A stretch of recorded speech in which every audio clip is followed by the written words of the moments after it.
Hello, and welcome to this segment of Open House here at Community Media of South Central PA. I'll be your host today. I'm Raymond Galker, and we bring people from the community into our studios who are doing awesome things to make our community a better place to live. And I could not have two better individuals with me today than Steve Zimmerman, who is the founder and are you the president also? No, it's just founder? I'm actually a co-founder.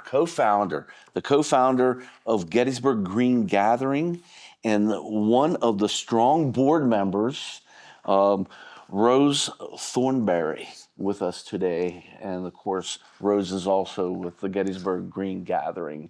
And thanks for coming into the studio today. Thanks for having us. Yeah. So what is Gettysburg Green Gathering? The Gettysburg Green Gathering is a nonprofit, all volunteer, grassroots environmental group.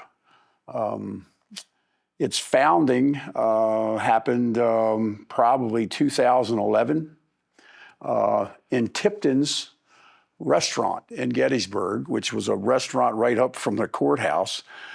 And it so happens that one day in there were several of us that, hate to say it, but we're old enough to remember the very first Earth Day because we actually were there at one of the functions in 1970. And there were several band guys in there that played in local music. And we started talking about, why don't we do something for Earth Day this year? So by the following spring, we put together this gathering, and we called it the Gettysburg Green Gathering. It was supposed to be a day of appreciating the earth, a day of music. We were promoting it as a joint combination of the Sierra Club and Woodstock, because there's going to be music and environmental people. Well, from that, several of us put together more of an elaborate plan to really have an organization. And that's how the Gettysburg Green Gathering got started. We formal name, we ended up getting our nonprofit status. And we've developed, I guess, programs, policies, mission statements, and stuff as far as being kind of a environmental group in the Adams County area. Yeah. So from... and non-political. Non-political. Right. In the sense that you're not trying to push a philosophy other than be the solution, not the pollution. Correct. That's yeah. That today from you. I love that. Is that a motto? I mean, yeah, it's our motto. We have stickers that say that. And that's the only thing you're pushing, really. Right. Being the solution, not the pollution. Yeah. So, Rose, how'd you get involved? About 2 years ago, I saw that they were looking for volunteers for the glass recycling. And I went out one Saturday to volunteer, and I met the other co-founder, Matt Crowner. And he told me all the things that they've been doing that I didn't know about, and I jumped right in. I wanted to help out any way I could. Okay. And what was the hook? They told you everything they were doing. What really got you passionate about becoming involved? What do they do that is like, okay, I'm in? So they actually get out in the community and do stuff. They don't just have board meetings. Almost every month we're out doing one of our initiatives, getting out there, getting our hands dirty, and they're all inclusive. Everyone's invited, all ages, groups, everybody. They just want everyone involved. So this is definitely a passion of the heart for your volunteers, board members, and people that put on certain classes and stuff for you? Well, we have multiple things that we actually are involved in. One of them is a native tree planting, which anybody can sponsor. It includes the tree, it includes the planting of the tree and a plaque. These we call memorial trees or honor trees, so it can be planted for a loved one that's deceased or one that's still alive that you want to honor. These trees can be planted in any public site within the county as long as it's okayed. The rec park, we plant many, many trees. We probably have maybe close to 60 trees already planted there. We've done many schools throughout the county. If a member belongs to a church and they pass and people from the church want to plant a tree there, the church okays it, we would do that. The people that purchase these trees are able to come. If it's a memorial tree and the individual's been cremated, they can put ashes in with the tree. We've had taps played by the military at one of the plantings. That's one of the things we do. We were involved in helping set up Adams County glass recycling with a joint effort of some other individuals in the county. We did that and it got it started, and it's been taken over now by the Adams County Mission, which it was not our intention to run it forever, but just to get it started. We have been very fortunate enough to raise money that we have funding for scholarships. This can be from a student that's wanting to go into higher education from Adams County in the study of environmental studies. Also, example, one of our board members is a young lady from the high school who's in charge of the environmental group. When they have a project they want to do, she can request funds from us. So we do that. We've offered any teacher in Adams County that needs money to do any kind of environmental study with their students, they can approach us for funding for that. As we all know, some of the schools hurt for finances. So sometimes a teacher may only need $300 or $400 to buy some plants or pots or something to help students with some kind of project, and we're there to help do that. One of our big events every year now is Sustainability Festival, which we work with the Adams County Farmers Market there at the Rec Park. This year it's going to be July the 18th, Saturday. We have all kinds of sustainability functions going on and fun functions. For the kids, we got face painting. For those that are adventurous, we have goat yoga. We have an electric car, almost like a car lot of electric vehicles. This year, looks like we're even going to have a bus that's going to be there, but motorcycles and all shapes and sizes of cars. Solar, wind, everything you can imagine. People talk about canning, root cellars, just anything sustainable to help. We also have speakers. This fall, September the 19th, we are having a speaker come up from Tacoma Park, Maryland, to speak on environmental changes within Tacoma Park. So most people agree that there's been a real change in our weather. What's causing it is debatable. We just sort of accept that it's happening, and what can we do about it? So it goes back to solution, pollution. What can we do? How can we help? So it's just about education and reaching out is what we're really about. No judgment on what anybody really believes politically. It's just if you want to come out. And what Rose was saying, we also do maintenance on a lot of the trees we planted. So we have maintenance days where we come out and we meet wherever we're going to do. We edge, mulch, trim, fertilize the trees with organic fertilizer. We take care of a pollinator garden in the rec park. So we're very hands-on. We get dirty. It's not just talking at a board meeting about what we think we might want to do maybe. Mm-hmm. It's really, we get out and do it. You do it. You do it. Yeah. You do it. Yeah. You get your hands dirty. Right. And that's part of the passion. You like jumping into that earth and trying to make it so it's nurturable for a plant to, absolutely. to grow. Absolutely. Not only trees though. I mean, right. Yeah. Do you deal with other plantings? Well, we have this one pollinator garden, and we have a student from Gettysburg College that's very much involved with the board now, and he is actually germinating and raising several thousand native wildflowers that he plans to give away, do different things with them, and use them in some of the pollinator gardens. So yeah, we're into that very much so. Yeah. Do you have a building anywhere? No. No, not yet. But you work a lot with the rec park.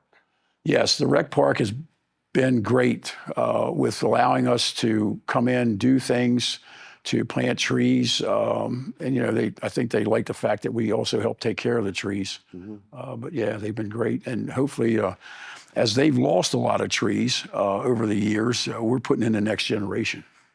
And most all of them have been trees that have been they're either memorial or honor trees. Some businesses can buy trees, so yeah. But every tree that is a memorial tree, an honor tree, has a plaque with it. Yes, and they're all native trees. They're not, they're native trees. So we have a big list of natives that we use. So yeah. And there's a lot of native trees right now that are endangered. Well, Blights and there's that. There's some things going on with some of the seasonal climate issues where we're having warmer, drier summers, shorter, less intense winters. There are trees that are suffering from some of this. And when a tree starts to suffer from its environmental issues, it's really easy for opportunistic things to take over because the trees are weakened. But even up north, some of the people that are really into growing the sugar maples, they're suffering decline. There's a decline locally of some oak trees. So there's a lot of things going on that our thing is to try to keep planting and keep stuff as healthy as we can. And do you look at an alternative for those type of trees that might fit the environment? Well, now I think the best thing we can do is plant good stock that we know is going to take hold, and get good stock from good reputable growers that are growing a good native plant. Yeah. So most of the people we deal with are local. Both of them are down around Tawnytown, Maryland, both nurseries. And they're not public nurseries, they're trade nurseries. So this is a group of individuals who have a passion for our environment. And were you this way, Rose, when you were growing up? No. No? No, I just found this group, and they always have exciting ideas every month. Even when the weather's cold and stuff through the winter, they always have great ideas to things we can do. Do you meet monthly? Yes. So if someone's interested in connecting, developing, or sharing their passion, how can they become part of the Gettysburg Green Gathering? We have a Facebook page, we have a website, we have an email, and our meetings are the first Tuesday of every month.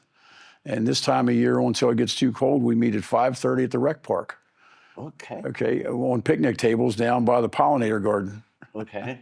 Yeah, so we meet outside, and probably we have a meeting tomorrow night. And from that meeting, one of the things on the agenda is when we're going to start our. Usually we do it for about a month. We might do it every other week, but we'll meet on Tuesday nights also in a rec park, and we'll start doing some maintaining of the trees, maintenance of the trees.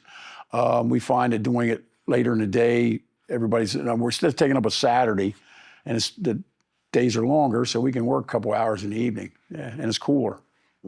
Yeah. How many people do you get to participate? Sometimes it's 3 or 4. Sometimes it's been 10 and 12. Sometimes it's more. Yeah, we've had some big groups.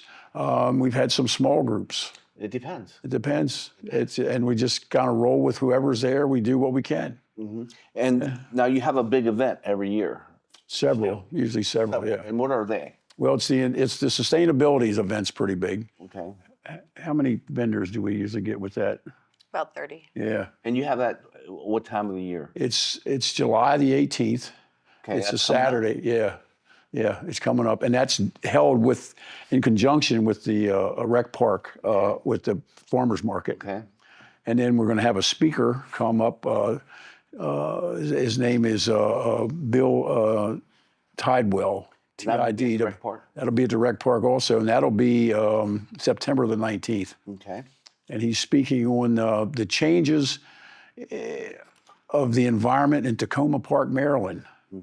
And this guy is an environmentalist who runs his own organization down there. But yeah, he's just, from the time he's moved in till now, what's happened with the temperature, some of the changes, and the dying of some of these huge trees in that area. I've read his book. It's a very, very interesting book. And I think it can bring things home because it's only a few miles away. And as an environmentalist, also as a guy that works in the industry, the green industry, I'm a landscaper, I see changes occurring amongst things that is, let's say, alarming to think about my kids, my grandkids, where this generation are going to go with what's happening, and is there things that we can do to help change it? So, yeah. And so this all came about because a lot of the people who were already friends shared the same passion, ate at the same restaurant, Right. and said, "Hey, would you like dessert, or would you like to make the environment better?" Well, yeah. It was some of us talking about the April 22nd, 1970s Earth Day. That happened in major cities, the entire United States. Okay, it was a day that had programs, and I attended one, and other people attended them at different locations, but they always had people were just being made conscious. Out of that Earth Day festival, we ended up with Clean Water, Clean Air Acts. I mean, a whole lot of things happened in Congress. The Environmental Protection Agency happened several years after that. So it was a big change in the way we did business in this country with protecting the environment. And that's what we were talking about. And somebody said, "Why don't we have some music? We'll have a festival." We go, "Oh, okay, let's do that." And so from that, thing went on into something, yeah. Now, do you still have that? No. The pandemic kind of put the festival at ease, and it took several years. I mean, we still met and did things, but we didn't have gatherings like that. So from that, we've just sort of altered the course a little bit. And the course could change if we had enough people that we get together and say, "Hey, I'd love to sit out on my porch and listen to the birds." Right. Hey, there's something I could do about it, And it doesn't take a lot to make a difference. And anybody that comes to our board meetings or talks to us brings stuff, and we just try to roll with it, I think. I mean, so any ideas people come up with to do anything, I just, to me, it's like, let's make people aware. There's a lot of study and stuff today, too, even about kids that aren't in touch with nature like we used to be. I mean, we used to build forts, and we played outside all the time. There's a book out called The Last Child in the Woods that's all about that, and where we've changed and things. And, so I'm all about that, too. I think kids need to get dirty. Yeah. Yeah. I'm Play in the garden. I have a grandchild that would rather be outside than inside, and would rather have the rake in their hand than anything else. And when promote that. And the crazy thing too, Steve, is when you look at the old homes that were built, they were built for someone to sleep in, get up, have breakfast, and go outside. Yeah. Now homes are built so that you come home from work, you push a button, the garage door goes down, and you're either on social media or hopefully watching the show. Yeah, right. But we need to be in touch with nature. I just think we need it. And you give a scholarship out? Yes. Okay. And you have an annual green festival. Yes, what we have now is actually, we call it the Sustainability Festival. And that's That's the thing in July, yeah. And the scholarship is that's given to a high school student from the area to help them as for going to 4-year degree in environmental science. The other thing that we also do is we work with Strawberry Hill fairly closely. Okay. And we've been given Strawberry Hill money as a scholarship too, and that money's tagged into an account that kids in the county whose parents may not be able to afford to send them to camps at Strawberry Hill, they can use this money to get that child into the camp so they can go up there and play with the tadpoles and the salamanders and do that sort of thing. So, yeah. You never know what you'll find underneath one of those That's rocks. right. And Strawberry Hills, that's an Adams County hidden treasure. There's so many people don't even know that exists. Yeah. And that's located Up on Mount Hope Road and right near Fairfield. And does your group do a lot with them? Yeah, we participate in a lot with them. We planted trees up there. We have my mother-in-law, who's deceased, has a memorial tree at Strawberry Hill. Yeah. And again, if anybody wanted to do a memorial tree, if anybody wanted to get a hold of your organization, if anybody wanted to give money so that you could do more, Yeah. they can go to your You can go to the website. They can go to, I guess the Facebook page, and just contact us. This is a great opportunity for individuals who have a passion of the heart to get together with other people with the same passion. And that passion is Adams County. It's being outside. It's the environment.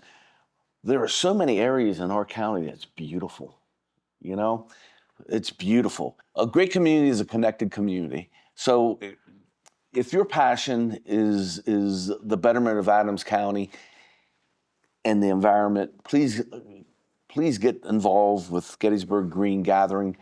The glass recycling was a great success, and now the Adams County, it's ARM, Adams Rescue Mission, is taking that on, so people can still participate in that at any time, right? They just go to ARM and give your recyclable glass. Yeah, they should call ARM first because I'm not sure if they're open. We were the first Saturday of every month to drop it off, and then we also had the rights to drop off from different organizations that were large on the first and third Thursday. One of the things I'd like to say about the glass thing that was real important for us was that Cynthia Salisbury approached us about helping her set this up. A community member who's got a passion for environmental things.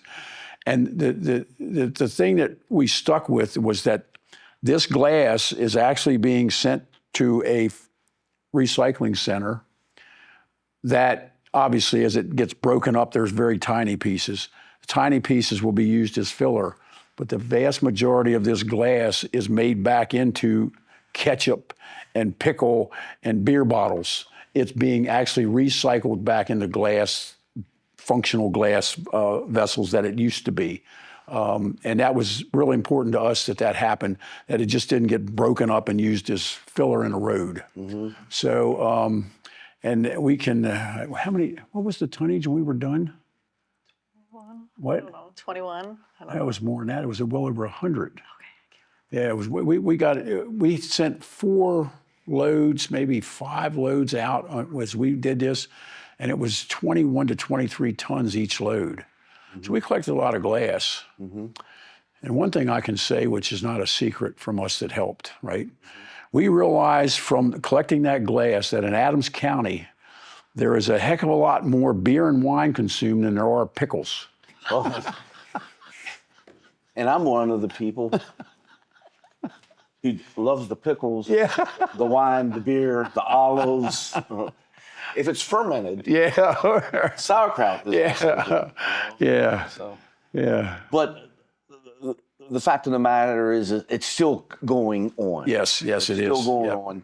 And as far as we know, ARM has still got the same connections with the place that we were shipping it out in Pittsburgh. Okay.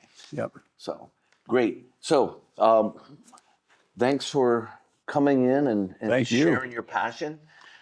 Thanks for taking your passion and making the community better through it. Rose, is there anything you'd like to say as we part? Thank you for listening. There you go. Steve, Yeah. you gonna try to get her to say more? Well, yeah. Okay. I feel like I was just talking too much. What is the most fun when you guys gather? Just hearing about all the fun that they've had since they've started. It's always been just hanging out and spending time with each other and getting to know each other and learning all we can from Steve. So you're building a community. You're building a fraternity. Yeah. That's awesome. Is there anything you'd like to say, Steve? Well, I tell you what's really the thing that I like doing. I got the opportunity this year to talk to a Cub Scout group about what we do. I also had the opportunity, was it 2 years ago? We planted for the Girl Scouts. We planted for a Girl Scout unit. They sponsored a tree in the park. And it was just to see these young people that enjoy the outside, that got dirty, that played and did this and did that, and had such interest, very attentive to what they were doing. Yeah, that sort of thing gives me hope. Yeah. Yeah. Well, thanks for watching this segment of Open House where we had Gettysburg Green Gathering. We had Steve Zimmerman, the co-founder. Yes. Okay. And Rose Thornberry, one of their passionate board members. Right. You know? And this is a group that you can get together and they just don't meet. They get things done. So until we bring some other individuals that are doing great things from the community into this show to share with you, stay healthy and remember, you are the best.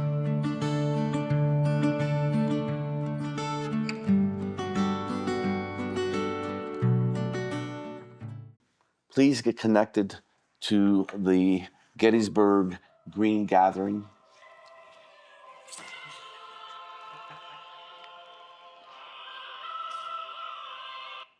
I thought I had it turned off. And They can edit that out, right? that's from God. Yay, we're going to be on the blooper reel. Yeah. This year. I turned it off. So that was just awesome. So, you know,